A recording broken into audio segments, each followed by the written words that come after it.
မိတ်ဆွေတို့ရဲ့ပန်းနိုင်ကိုမှုံယူဝါပြီးတော့မှဘယ်လိုစလျှောက်လန်းမှမသိဘူးလားအချိန်တွေဖြုံနေနေတော့ဒီဗီဒီယိုဖိုင်လေးကမိတ်ဆွေတို့ရဲ့မျက်လုံးတွေနားတွေကိုဖွင့်ပြီးတော့မှပဲဖြစ်ပါတယ်မိမိတို့ရဲ့ပန်းနိုင်ကိုသိရှိဖို့ရအတွက်အဓိကတော့ချက်ကတော့၃ချက်ပဲရှိပါတယ်ပထမဦးဆုံးတစ်ချက်ဖြစ်တဲ့ကိုထားရှိတဲ့ပန်းနိုင်ရွေချက်၃မျိုးကိုကျွန်တော်တို့ရှင်းလင်းမြင်သာတော့သိရပါမယ်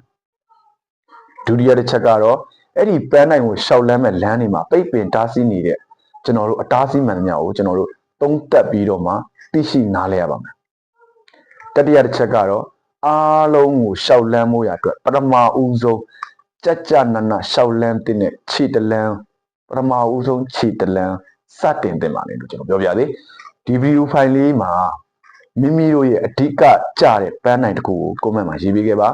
စေးလုပ်ပြီးတော့မနှက်ဖြန်တိုင်းရဲ့မနှက်တိုင်းမှာဖွင့်ပြီးတော့ကြည့်ပြပါလို့ပြောပြသေးကျေးဇူးအများကြီးတင်ပါတယ်ကျွန်တော်ကတော့ motivation အောင်ဆန်းဦးပဲဖြစ်ပါတယ်ဗျ